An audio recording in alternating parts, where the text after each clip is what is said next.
Swedish everyday customs. Why take off your shoes when entering someone's home? Have you ever imagined being welcomed into a house and, before even saying hello, being politely invited to take off your shoes? Well, in Sweden, this is not just a polite gesture, it is a silent rule, respected by everyone, including small children and even service providers. It is common to arrive at the door of a Swedish home and already see a small space reserved with slippers, neatly organized shoes, and even a small bench to make the change easier. No one enters wearing shoes used outside, not even at birthday parties or more sophisticated events held indoors. The reason? It goes far beyond cleanliness. In Swedish culture, the home is a sacred space, a place of tranquility, comfort, and hygiene. Taking off your shoes is an act of respect for someone else's environment. In addition, with the cold and rainy climate of the region, this custom prevents mud, melted snow, or outside dirt from invading the rooms, which also helps keep the wooden floors, very common there, always well maintained. But the most impressive thing is how this habit shapes the Swedish lifestyle itself. For example, small diamond children learn from an early age to take care of shared spaces. Small diamond houses are designed with transition areas, entry halls, created for this exact purpose. Small diamond, the feeling of well-being and comfort when walking barefoot or in socks is valued. Small diamond, the relationship with the home is much more emotional and practical. It is treated as a personal temple. Now imagine, you arrive home after a tiring day, take off your shoes, enter a clean, silent, welcoming environment. This influences not only cleanliness, but the entire emotional atmosphere of the house. And do you know what is most curious? Even food delivery people or maintenance technicians, when entering an apartment, ask if they should take off their shoes, even if they will only be there for a few minutes. It is automatic, cultural, natural, respectful, speech balloon. And so, were you also surprised by this custom? Tell us in the comments. Right finger, could you adapt to this? Right finger, at your home, do you also take off your shoes? Right finger, have you ever experienced something similar in another country? Eyes, we want to know. I bet many people will read this and think, wow, I never imagined this was so common there. Impeccable train punctuality in Japan. A human clock in motion. Did you know that in Japan a train being delayed by 1 minute is already enough for a public apology? Yes, this really happens. It sounds like an exaggeration? Then get ready to be surprised by the level of commitment and discipline behind Japan's railway system, considered by many the most efficient in the world. In a country where the culture values respect for others, organization, and excellence, trains are not just a means of transportation. They are a national symbol of precision. The average delay of bullet trains, Shinkansen, for example, is only 18 seconds per year. Not per month, per entire year. Imagine living in a place where, high-speed train, if the train is scheduled to leave at 14:04, it leaves exactly at 14:04, neither earlier nor later. High-speed train, if there is any delay, even just 30 seconds, the conductor communicates with passengers, explains the reason, and apologizes. High-speed train, when the delay reaches 1 minute, the railway company can issue a delay certificate for the passenger to present at work or school, justifying the late arrival. This level of responsibility makes us reflect. What if more places in the world adopted this mindset? Not only in transportation, but in everything. Imagine the impact on daily life, productivity, and trust between people. In Japan, punctuality is respect, and trains are the personification of this idea. Railway companies train their employees with rigor, and everything is meticulously planned so that there is no room for error. Seconds count, literally. School uniforms in Japan, where discipline starts from the first steps. Did you know that in Japan children as young as 6 years old already follow a strict dress code every day? From elementary school, boys and girls are introduced to a world of order, respect, discipline, and equality, all of this, through the school uniform. But attention! Here, the uniform is not just mandatory clothing. It is part of character formation and has an immense symbolic weight in Japanese culture. Much more than aesthetics, uniforms teach from an early age that each individual is part of something bigger. The school, the community, society. Necktie strict in every detail. The clothes are impeccable. Buttoned shirts, straight ties, clean shoes, standardized backpacks. Some schools even define the type of coat, socks, and haircut allowed. Yes, you read that right. Even haircuts must follow a pattern in many institutions. Crossed flags, but why so much requirement? The idea behind all this is profound. In Japan, the uniform represents social equality. No one stands out for brands, styles, or financial status. It reinforces the sense of collective identity. Everyone is there for the same purpose: to learn, grow, and respect. And mainly, the uniform is a daily reminder of self-discipline, self-care, and personal responsibility. Children learn from a young age to take care of their appearance, respect rules, and present themselves properly in any environment. It is training for adult life that begins in childhood. Moreover, many students also wear the uniform outside school when moving around the city, and maintain the same exemplary posture, even without the presence of teachers. Incredible, right? Brain, a culture that educates by example. While in many countries the uniform is a cause for complaint, in Japan it is a source of pride. It is common to see former students keeping their uniforms as cherished memories of a phase of dedication, growth, and personal transformation. Perfect bento boxes, a universe of flavor, health, and visual harmony. Did you know that in Japan, preparing a lunchbox can be considered a true art? We are talking about the famous bento box, much more than just a simple meal brought from home. Bentos are Japanese lunchboxes, incredibly organized, balanced, and visually impeccable. Nothing there is random.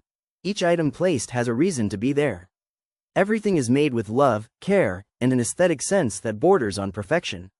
Imagine opening your lunchbox and coming across rice molded into the shape of a panda, vegetables cut into delicate flowers, tiny tomatoes perfectly placed, pieces of fish or grilled chicken balancing colors and flavors. It is no exaggeration to say that it looks like a miniature painting. And the most amazing, everything is edible and nutritious. In Japan, mothers and fathers dedicate hours preparing bentos for their children to take to school. It is a way of showing love and care through food. Each bento expresses a bit of the Japanese culture of balance and more respect and dedication. Each compartment of the lunchbox is designed with nutritional logic. It has protein, carbohydrate, fiber, vitamins, all without excesses or processed foods. It's not just beautiful, it's incredibly healthy. Right finger, a curious detail. In many Japanese schools, children learn from an early age the value of balanced eating by observing their bentos every day. It is as if each meal were a small lesson about health, discipline, and gratitude. Light bulb, can you believe that in some cases there are even bento competitions? Yes, there are contests where people compete to see who makes the most creative, healthy, and beautiful lunchbox. The level of dedication to food is impressive. Etiquette when walking in the streets and on escalators in Japan, a surprise of education and order. Have you ever imagined living in a city so organized that even the way you walk on the streets has etiquette?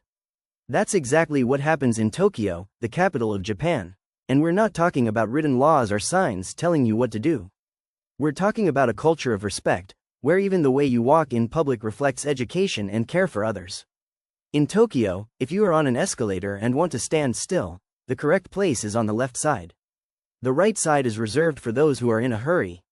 It may seem like a small detail, but this kind of detail transforms the experience of being in Japan into something absolutely remarkable.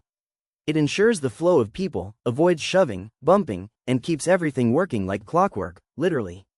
Now think about how many times you've been stuck behind someone standing still in the middle of the escalator in Brazil. And it doesn't stop there. Walking through the streets of Tokyo is like watching choreography. People walk in lines, even on crowded sidewalks. Yes, in lines. No one cuts in front, no one pushes, no one suddenly crosses. Everything flows with respect and harmony. It looks like a scene from a futuristic movie, but it is Japanese daily life. Even in crowded train stations, like the famous Shibuya, people move with impressive synchronization. This isn't just politeness, it's collective culture. A strong sense of community where each citizen understands that small actions make a big difference in everyone's well-being. Bowing instead of handshakes. A gesture that says everything without touching. Did you know that in Japan, the traditional handshake, so common in many Western countries, is often replaced by a silent, respectful, and deeply cultural gesture? We are talking about the Japanese bow, an ancient habit that goes far beyond a simple greeting. It is a true symbol of education, meeting someone for the first time, and hierarchy, closing a business deal, thanking someone, or even apologizing.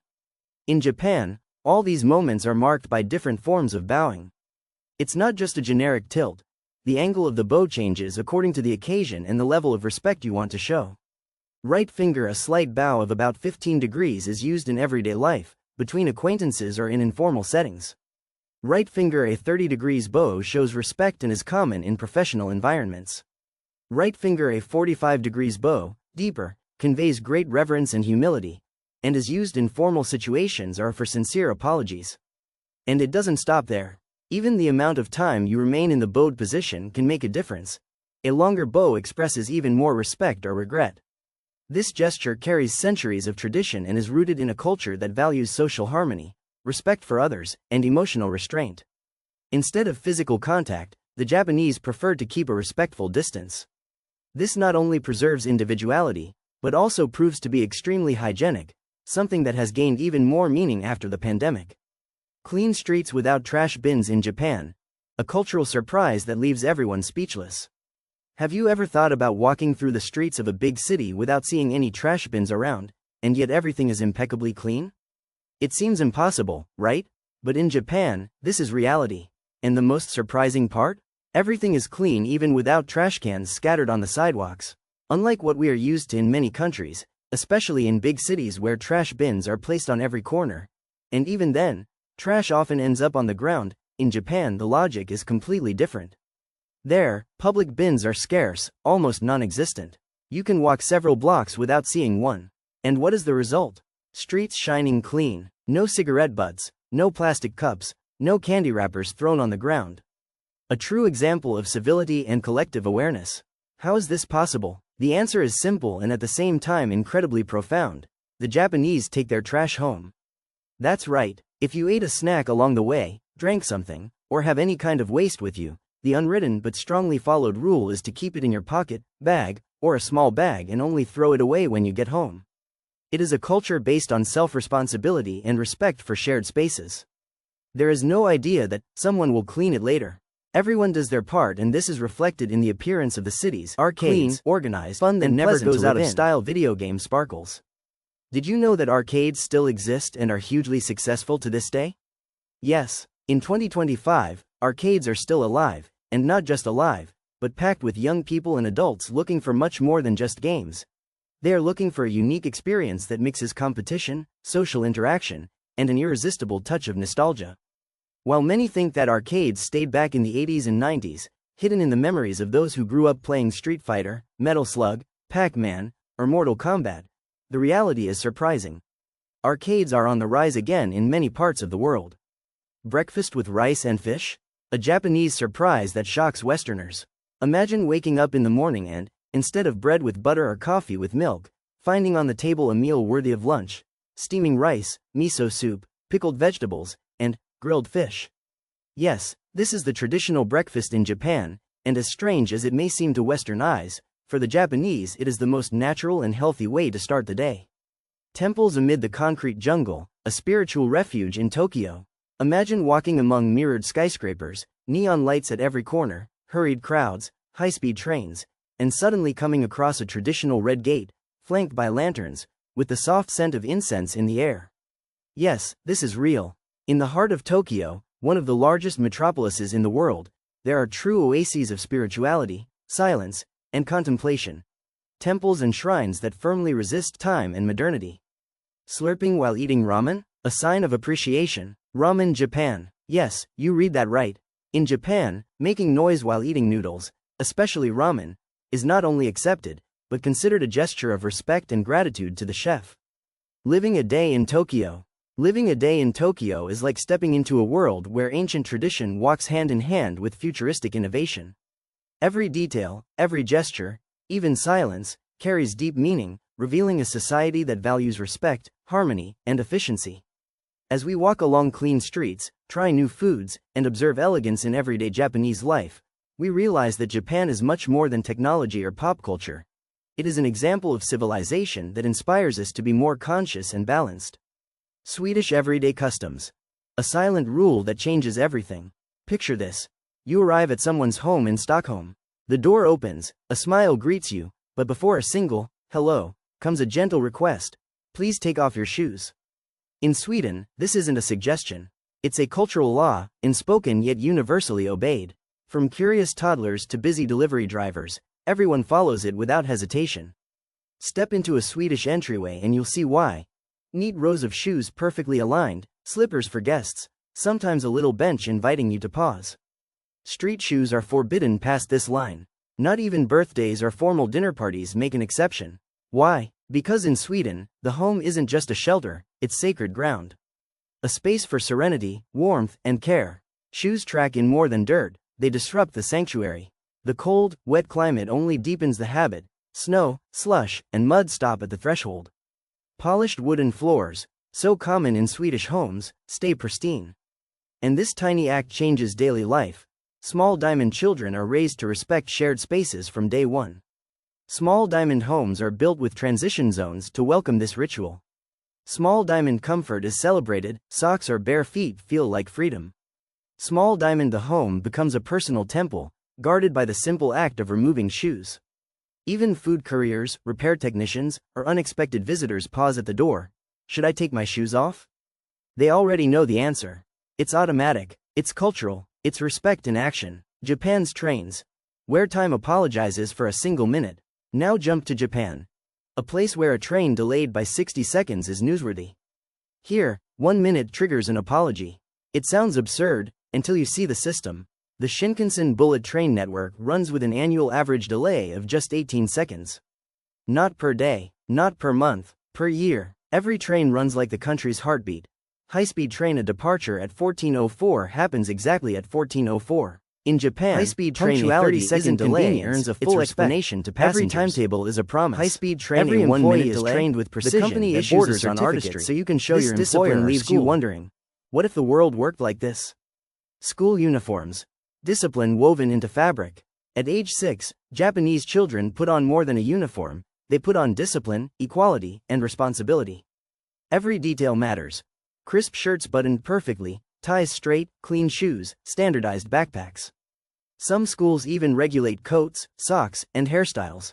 Why so strict? Crossed flags. The uniform removes status differences. No brand, no wealth, no comparison.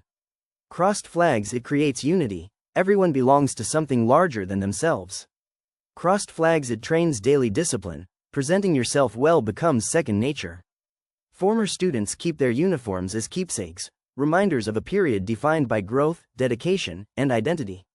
The bento box. A masterpiece you eat. In Japan, a lunchbox can stop you in your tracks. A bento is not thrown together, it's sculpted.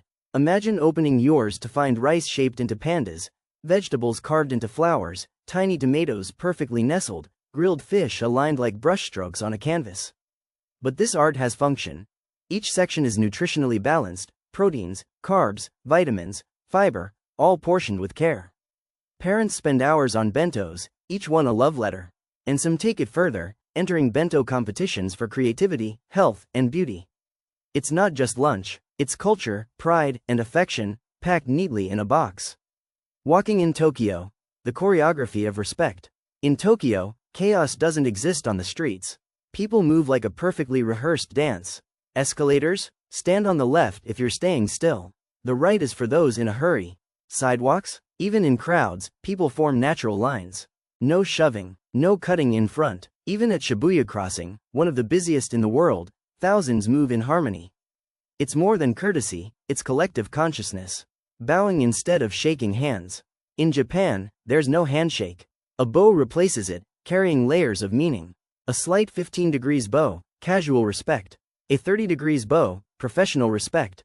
A 45 degrees bow, deep reverence or apology. Even duration matters. Longer bows mean deeper emotion. This single gesture contains centuries of tradition, blending respect, humility, and hygiene. Clean streets without trash bins. Japan's cities are spotless, but where are the bins? Rarely in sight. Everyone carries their trash home. It's responsibility in its purest form. No one assumes someone else will clean up. This habit keeps public spaces immaculate and reinforces an unspoken agreement. Shared spaces are everyone's duty. Arcades. The past still buzzing in 2025. Arcades are alive and booming. Neon lights, retro sounds, new VR machines. They pull in nostalgic adults and fresh players alike.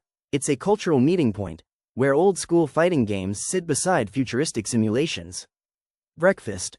Rice, temples miso, in the concrete fish. Jungle. In Japan, Tokyo's breakfast is a full skyscrapers and neon rice, stand gates of red and wooden fish, shrines, vegetables. They are oases of silence and reflection, but it's a perfect start. A city that runs fast, warm, but pauses to breathe. Ramen slurping. Noise as gratitude. In Japan, Slurping noodles isn't rude, it's a compliment. That sound tells the chef, this is delicious. Silence might even mean the opposite. One day, countless surprises. From silent shoe removal in Sweden to punctual trains, carved lunchboxes, spotless streets, and temples hidden in Tokyo. These customs reveal something powerful. Culture is everywhere. And it's always surprising. A surprising incident in Stockholm. The day shoes caused a scene. Stockholm, late afternoon. A quiet residential street lined with pastel-colored houses and neat gardens. Anna, a Swedish woman in her 30s, is hosting a cozy dinner at her home. The table is set, candles flicker, the smell of cinnamon buns and fresh coffee fills the air. Her guests arrive one by one. Each follows the silent Swedish rule. Shoes off in the hallway, coats hung neatly, slippers or socks on. The atmosphere is warm, polite, exactly as it should be. Then he arrives. David, a friend of a friend visiting from another country. He steps in, smiling broadly, and still wearing his street shoes. At first, Anna thinks it's a simple oversight. With her usual Swedish politeness, she smiles and says gently, "We usually take off our shoes inside." David laughs, glances at the wooden floor, and shrugs. "Oh, don't worry, they're clean." The room goes quiet. Every Swede in the hallway pauses, a mix of discomfort and disbelief. Anna tries again, this time more firmly, "It's important. We don't wear shoes in the house here." David rolls his eyes. "Really? In my country we don't make a fuss over this." Now, it's not just about dirt. For the Swedish guests, it's about respect. The air shifts. Anna's friend Eric steps forward, calm but serious. "It's not about fuss. It's our home, our rules. You take off the shoes." David hesitates, the room watching. It's a silent cultural standoff, politeness meeting stubbornness. Finally, reluctantly, David takes off his shoes, muttering something about strange traditions. The tension lingers through dinner. The conversation moves on, but the moment becomes a story everyone will remember. Later, after David leaves, Anna sighs. He'll never forget this.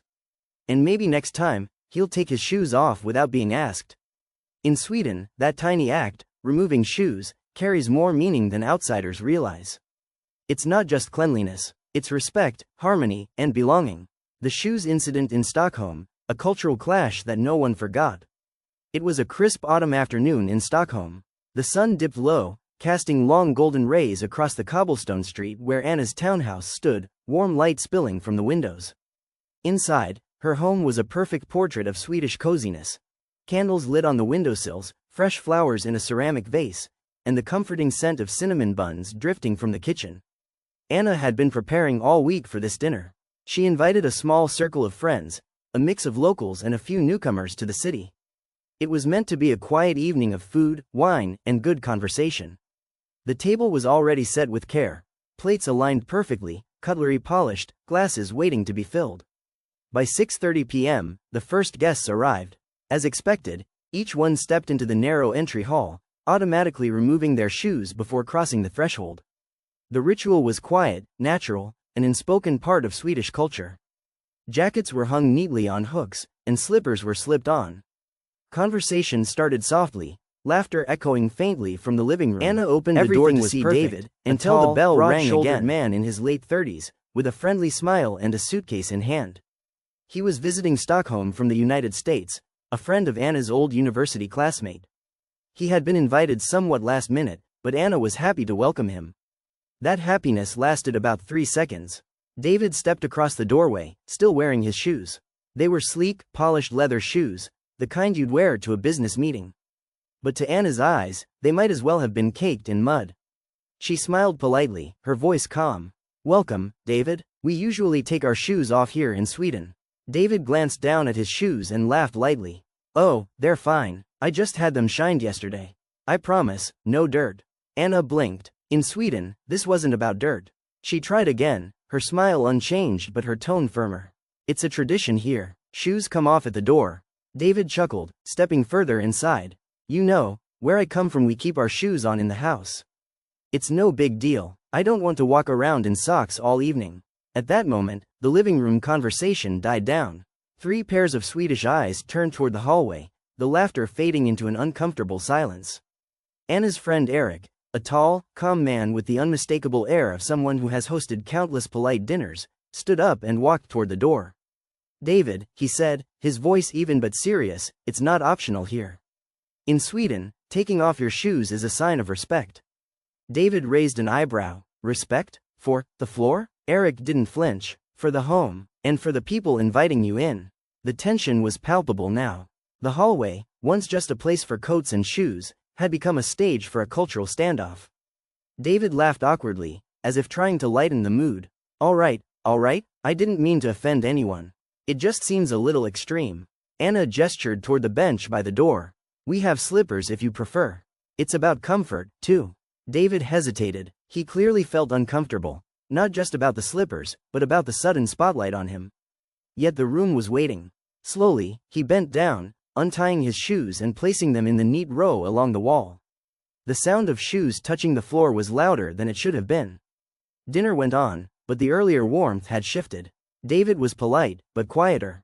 Eric, ever the diplomat, tried to bring the conversation back to lighter topics. The evening eventually relaxed again, with wine flowing and stories shared. But the shoe incident lingered in everyone's mind. The aftermath. Later that night, after the guests had left, Anna stood in the quiet hallway looking at the row of shoes. She sighed, knowing this would become one of those stories that Swedish friends tell when explaining their culture to newcomers. There was this one guy who didn't want to take his shoes off. The next morning, Eric called her. You handled that perfectly, he said. Firm, but polite. He'll remember it. David, for his part, sent a message apologizing if he'd seemed disrespectful. He admitted he hadn't realized how important the custom was, but now, after seeing everyone else follow it without question, he understood. The lesson. In Sweden, taking off your shoes is not about cleanliness alone. It's a quiet ritual that sets the tone for everything that follows. It marks the moment you step from the outside world into a private space, a shift from public formality to personal intimacy. That night, David learned what many visitors do. The smallest customs can carry the deepest meaning. And next time, he won't wait to be asked.